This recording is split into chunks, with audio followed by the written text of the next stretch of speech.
کچھ لوگ بیٹھ کر اللہ کے قرآن کا علم حاصل کرتے ہیں تو تتنزل علیہم الملائکہ، اللہ کہتا ہے جاؤ فرشتوں دیکھو میرے بندے کیا کر رہے ہیں، تم نے کہا تھا یہ فساد کریں گے، خون ریزیاں کریں گے، جاؤ نا ذرا عادل گڑھ کی مسجد میں دیکھو میرے پیارے بندے کیا کر رہے ہیں۔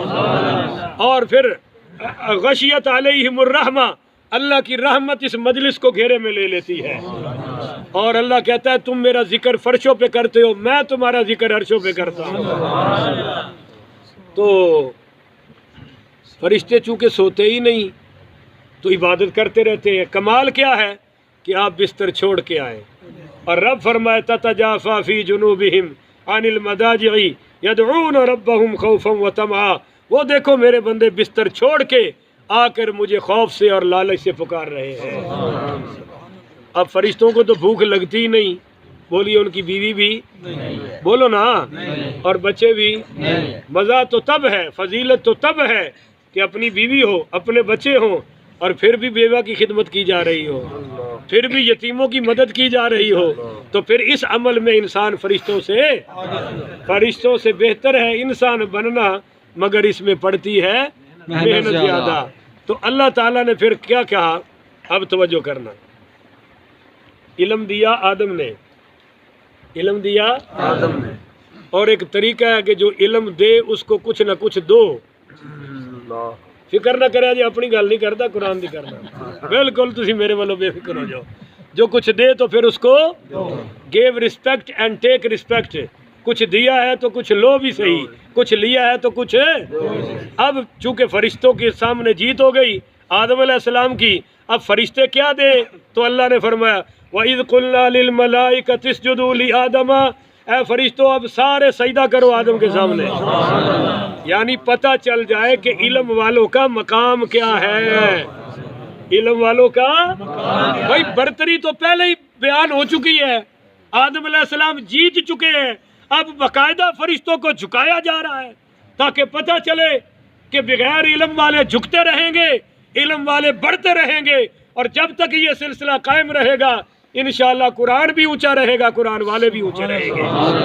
اور جب آپ علماء کو ذلیل کریں گے تو علم ذلیل ہو جائے گا، جب قاریوں کو ذلیل کریں گے تو قرات ذلیل ہو جائے گی، جب آپ حافظوں کو خدا نخواستہ نیچے گرائیں گے تو قرآن کا حفظ بھی نیچے آ جائے گا، اور جب آپ ان لوگوں کو بلند کریں گے تو قرآن و حدیث خود بخود بلند ہوتا جائے گا۔ کبھی آپ نے سوچا ہے کہ ممبر کیوں اونچا بنا ہے؟ کیوں بھائی کیوں اونچا بنا ہے؟ کہ جو اس پر بیٹھے وہ بھی اونچا ہی ہے، اس نے دین دینا ہے آپ کو، وہ نیچے نہ بیٹھے اوپر بیٹھے۔ اب یہ خطیب کی مرضی ہے، وہ تیسری سیڑھی پر بھی بیٹھے تو پھر بھی اس کا حق بنتا ہے، اس کو کوئی نہیں کہہ سکتا مولوی صاحب تھلے لگو، کوئی کہہ سکتا نہیں۔ تو یہ اللہ نے کہا کرو سجدہ، فسجدوا تو سب نے سجدہ کر دیا، بولیے سب نے سجدہ کر دیا۔ یہ کون سا سجدہ تھا؟ ہاں بعض نے کہا کہ تعظیمی ہے، اور بعض نے کہا کہ نہیں یہ سجدہ بھی اللہ کو تھا، پر قبلہ اس وقت آدم تھا، بولیے ذرا قبلہ بھائی ہم جو بیت اللہ میں سجدہ کرتے ہیں تو کس کو کرتے ہیں؟ مگر کعبہ اس وقت قبلہ ہوتا ہے، سجدہ وہاں بھی اللہ کو، بولیے سجدہ وہاں بھی، تو کہتے ہیں یہ یہی تھا، اور دوسرے علماء نے وہی جواب دیا جو آپ نے دیا کہ یہ سجدہ تعظیمی ہے، بولیے سجدہ تعظیمی، مگر آپ یاد رکھیے کہ یہ باقی شریعتوں میں جائز تھا، ہماری میں یہ بھی حرام ہے۔ اب ہم سجدہ تعظیم کا کریں گے تو بھی اللہ کو، اور حقیقی کریں گے تو بھی اللہ کو۔ اب کسی قبر پہ سجدہ جائز ہے؟ بولے نا یہ سنیوں پہ بڑا الزام ہے، کسی حجر پہ سجدہ جائز ہے؟ حضور کے روضے پاک میں بھی جائیں گے تو سجدہ کعبے کی طرف منہ کر کے اللہ کو کریں گے، حضور کو بھی سجدہ جائز ہے؟ نہیں ہے، تو سجدہ کس کو ہے جی؟ اللہ کو۔ بس یہ اللہ ہمیں سمجھنے کی توفیق عطا فرمائے۔ تو سجدہ کرایا۔ ہاں ایک بات آئی ہے حدیث میں، اب آپ سن رہے ہیں، ہماری مائیں بہنوں بیٹیاں تو سن نہیں رہی، یہ وہ دین کا حصہ ہے جو ان کو سننا چاہیے، آپ سنیں نہ سنیں خیر صلی اللہ، ان کو سننا چاہیے، اس کا کچھ آپ کو ارینجمنٹ کرنا چاہیے۔